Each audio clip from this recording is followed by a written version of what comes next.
Assalamualaikum warahmatullahi wabarakatuh. Kembali lagi bersama Ade Ferdiansa di channel YouTube saya. Tentunya pada minggu kali ini, seperti halnya minggu kemarin, saya akan mereview hasil pembelajaran dari mata kuliah produksi film. Teknik produksi film, ya itu maksudnya. Kembali dalam pertemuan kemarin itu, kita membahas mengenai tentang eh, konsep awal atau penjelasan awal yang disampaikan oleh dosen terhormat, dosen saya sendiri yaitu Pak Adi Kusuma. Terima kasih Bapak atas ilmunya. Saya akan mengupas sedikit mengenai film. Tentunya dalam hal ini mungkin akan berkaitan dengan sejarah dan jenis-jenis film serta apa itu yang dinamakan dengan film, gitu kan. Baiklah, teman-teman, ternyata sejarah film itu bisa menjadi film dan dapat kita tonton sekarang, ya apa ya, gerakan-gerakan yang kita nikmati ya sampai membawa suasana itu awalnya itu berbentuk dari gambar-gambar yang dipoto, apa gerakan-gerakan yang dipoto dengan kamera yang banyak, maksudnya kayak gitu, sehingga terbentuk menjadi film.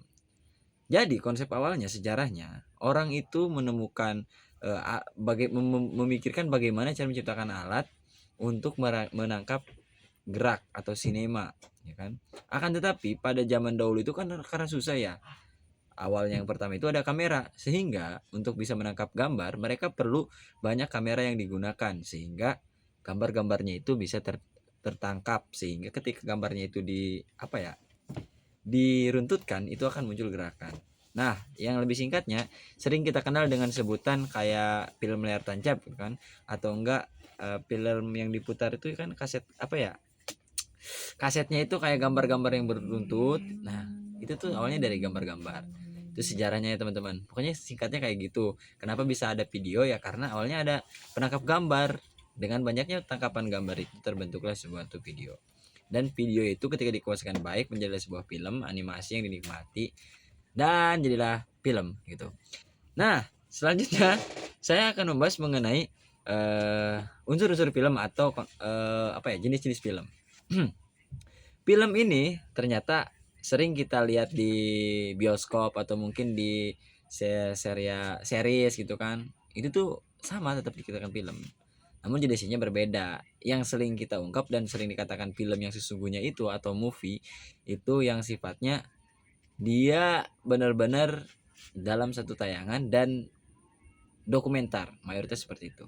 Memang sesuatu yang diksi juga ketika dikemas dijadikan sebuah movie atau film itu juga dikatakan film teman-teman. Tapi yang paling biasanya itu mengandung nilai-nilai kredibilitas yang baik itu adalah film yang dokumenter. Kenapa demikian? Karena film dokumenter itu mengungkapkan daripada kejadian nyata, kisah nyata.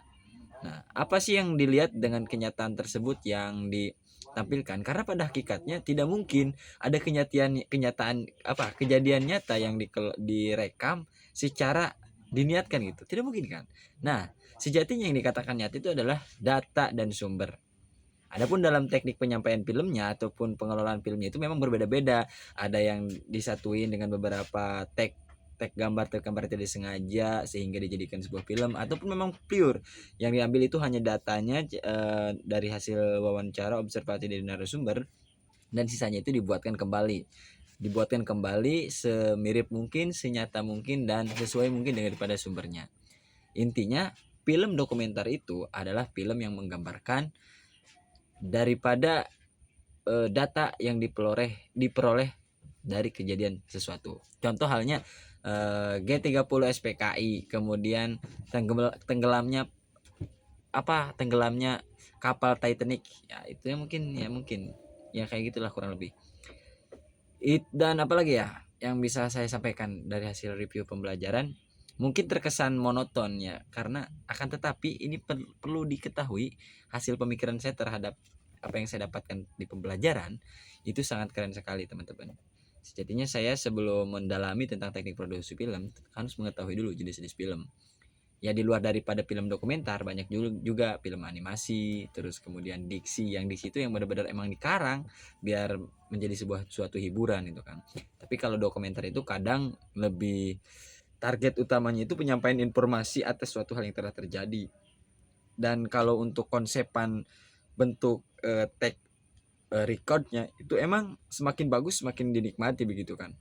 Tapi intinya film dokumenter itu menyampaikan daripada suatu kejadian yang telah berlangsung. Itu saja dari saya. Saya akui bahwa dari saya kurang kompeten dalam penjelasan ini, tidak tidak maksimal lah. Akan tetapi mudah-mudahan apa yang saya sampaikan ini hasil daripada apa yang saya dapatkan di pembelajaran MK kedua pertemuan. Terima kasih. Assalamualaikum warahmatullahi wabarakatuh.